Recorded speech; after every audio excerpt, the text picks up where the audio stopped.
আসসালামু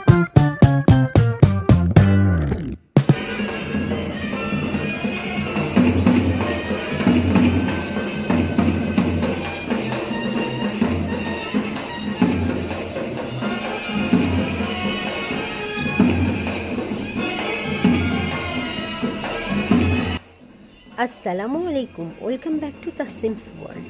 আমাদের পাশের বিল্ডিংয়েই কার যেন বিবাহ হচ্ছে, আর সেই উপলক্ষে এই বাদ্যযন্ত্র সকাল বিকাল রাত্র দুপুর এই গলির মধ্যে বাজতেই আছে।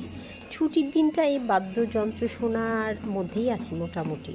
তো আশেপাশের বিল্ডিং থেকেও মানুষ উকিঝুঁকি দিয়ে দেখার চেষ্টা করছে আসলে ঘটনা কী, কারণ অনেকেই জানে এবং জানে না যে বিবাহ উপলক্ষে এই বাদ্যযন্ত্র বাজছে।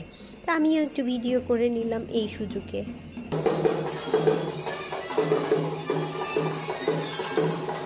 আজকে সকালে কাজ সারতে বেশ দেরি হয়ে গেল। ওদের নাস্তা করা হয়ে গিয়েছে, এখন আমি একা একা নাস্তা করব। আজকে আমার প্রিয় চাপড়া আছে, যেটা আমি ঝাল পেঁয়াজ প্রচুর পরিমাণে টমেটো অ্যান্ড ধনিয়ার পাতা দিয়ে তৈরি করি। আর আছে সাথে মশলা চা, আছে কালো জাম, আর ওরা পরোটা দিয়ে এই কালকের মুরগির মাংস ছিল সেই ঝোলটা দিয়ে নাস্তা করলো, সেটা আছে। আসলে চাপড়া থাকলে আমার আর কিচ্ছু লাগে না। আজকে দুপুরে তেমন রান্নাবান্নার ঝামেলা নাই। আজকে আমি কিছু সবজি সংরক্ষণ করব, আর কিভাবে আমি সবজিটা সংরক্ষণ করি সেটাই আপনাদের সঙ্গে শেয়ার করব। মটরশুঁটি আমি প্রত্যেক বছরই সংরক্ষণ করি। মটরশুঁটি আমাদের পরিবারের প্রত্যেকের খুব প্রিয়, আর এখন কিন্তু দাম অনেক কম। তো অনেকটা মটরশুঁটি কিনে ধুয়ে ভালো করে পরিষ্কার করে নিলাম। চুলাতে একটা বড় হাঁড়ি বসিয়ে তার মধ্যে ভর্তি করে পানি নিলাম। এখন এই পানির মধ্যে 2 চামচ লবণ আর 2 চামচ চিনি দিয়ে ভালো করে মিশিয়ে নেবো পানির সঙ্গে। এই চিনি আর লবণ কিন্তু প্রিজারভেটিভের কাজ করবে আর মটরশুঁটির কালারটা ঠিক রাখতে সাহায্য করবে। আর পানিটা যেও পর্যাপ্ত পরিমাণে গরম হয়ে যাবে তার মধ্যে মটরশুঁটিগুলো দিয়ে দেবো।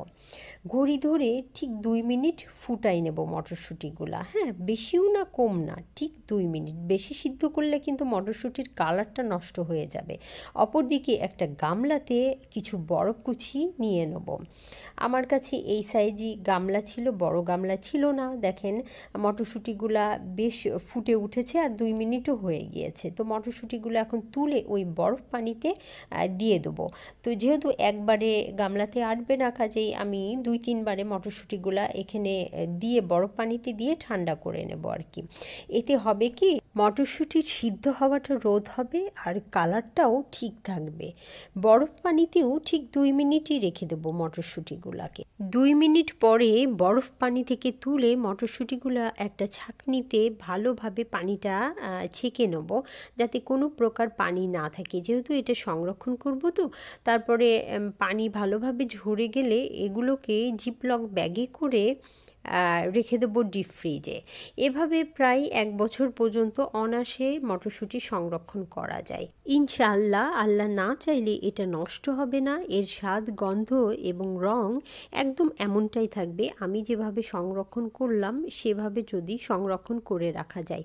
সামনে কিন্তু রমজান আসছে। রমজানে কিন্তু আমাদের এই মটরশুঁটি বিভিন্ন স্ন্যাক্সে দেওয়ার জন্য অনেকটাই লাগবে। তো আমি এখন কিছুটা সংরক্ষণ করে রেখে দিলাম, আর এই দাম কম থাকতে থাকতে আরও বেশ কিছুটা সংরক্ষণ করে এভাবে রেখে দেব।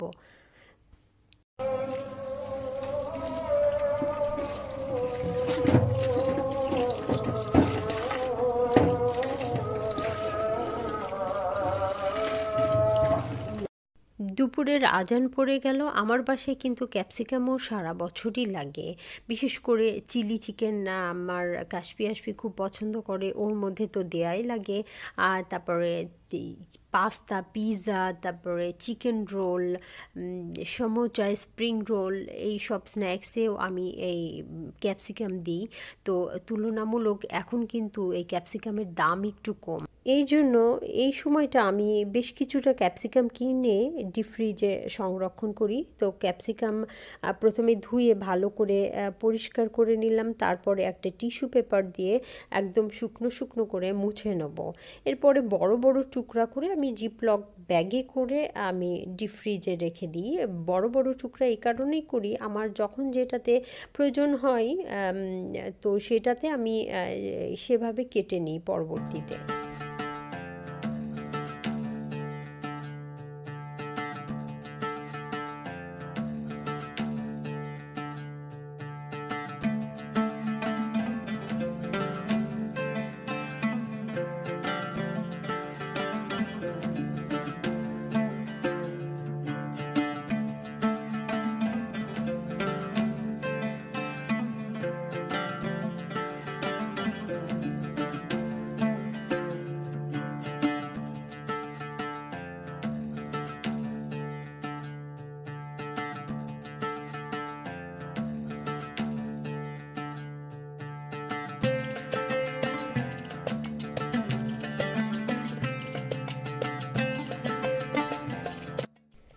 আমি কিন্তু ফুলকপি, পাতাকপি, গাজর এগুলোও সংরক্ষণ করি। তো এখন কিছুটা ফুলকপি সংরক্ষণ করব, সেটা দেখাবো কিভাবে করি। তো একটা পাত্রে পানি নিলাম বেশ কিছুটা, তার মধ্যে 1 চামচ লবণ দিয়ে পানিটা টকবক করে ফুটে উঠলে গ্যাসটা বন্ধ করে দেব।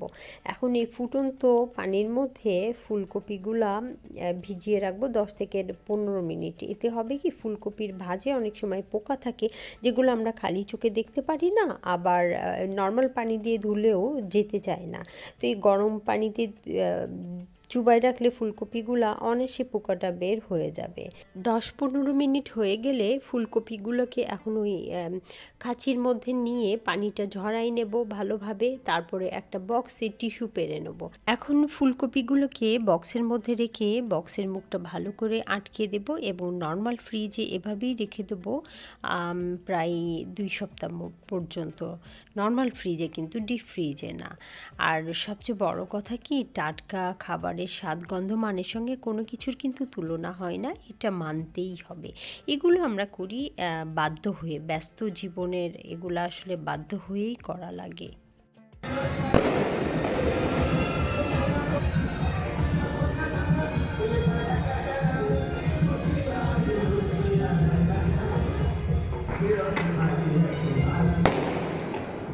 সেই বিয়ে রে ভাই, টাকা থাকলে সব কিছু না, অনেক কিছুই হয়, আবার টাকা না থাকলে অনেক কিছু হতে গিয়েও হয় না। আল্লাহ আপনাদের অনেক ভালো রাখুন, বেঁচে থাকলে আবার দেখা হবে পরবর্তী ব্লগে। আল্লাহ।